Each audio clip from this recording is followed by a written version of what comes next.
Ron Paul hangs up his bid for the presidency. Kinda, sorta, but he's kind of keeping it going. I don't know what's going on. What is the next move for the congressman? I'm Allen Barton. Stand by for Front Page.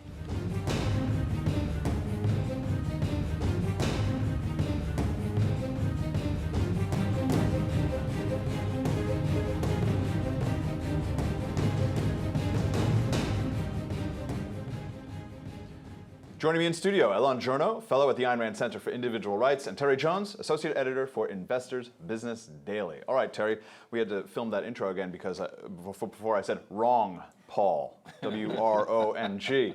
So, but maybe that was a subliminal thing coming from in. What is wrong?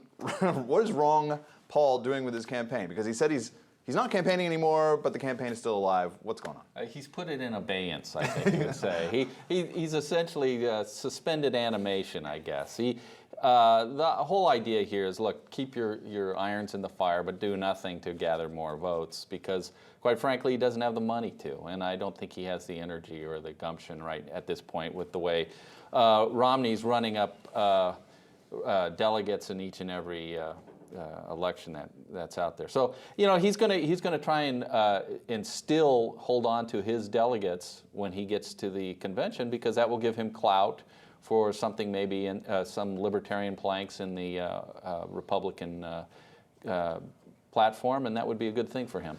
Elan, given that Paul's candidacy was always sort of something of a long shot, but he does have this fervent sort of following, particularly from young people. What do you think the purpose was here? Do you think it was to try to get more and more people to understand libertarianism, to understand the viewpoints? Was it vanity? What do you think was going on?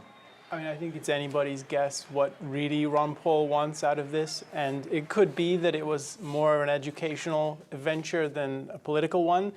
That could also be sour grapes. Didn't get far enough, so yes, this was a kind of a moral victory for him.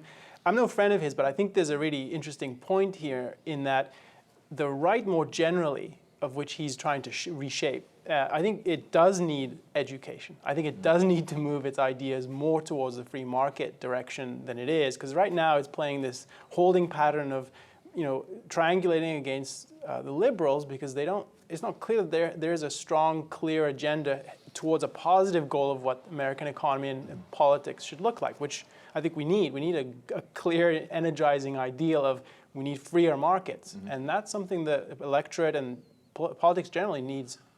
Yeah, sure. Terry, Brian Doherty from Reason, he's been on the show a couple times here, and he writes about how Ron Paul really has energized the youth vote. Now, how do you think the GOP can capitalize on that? Because I have a feeling that a lot of that is about what we'd be interested in: debt, deficit, taxes, the economic aspects, and not so much the foreign policy isolationism that maybe people are turned off by to some degree.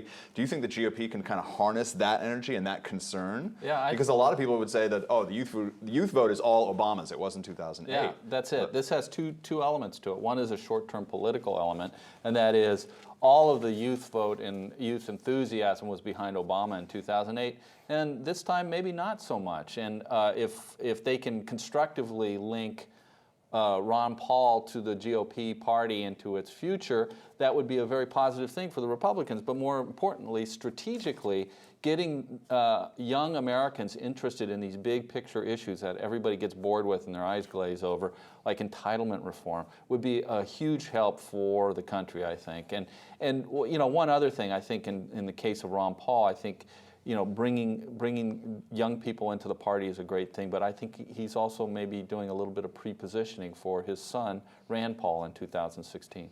Well, do you think in terms of, you know, would Ayn Rand have appreciated Ron Paul's efforts and what he's talked about and what he's done for the movement? Or do you see him as sort of someone who's close to what you would want and what a politician would espouse in terms of free markets, but not quite? Where does he... That's a hard question. Yeah. I think that she would support the infusion of better pro-free market ideas into the right and reshaping the right more generally. I can't speak for her. She's dead. She's been dead for a long time. I think the more general point which came out of your comments is there really is a need for the younger population in America to realize that the stakes are not the trivialities, they're the big picture questions. Are we going to move towards ever bigger government?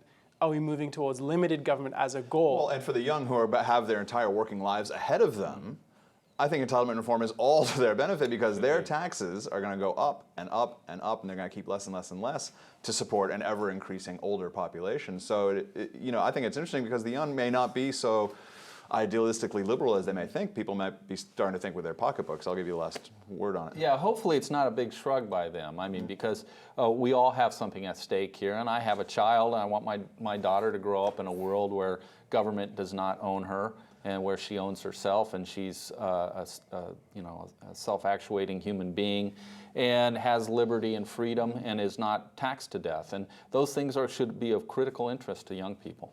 All right, good discussion for Elan and Terry. I'm Allen Barton, and you've been watching Front Page.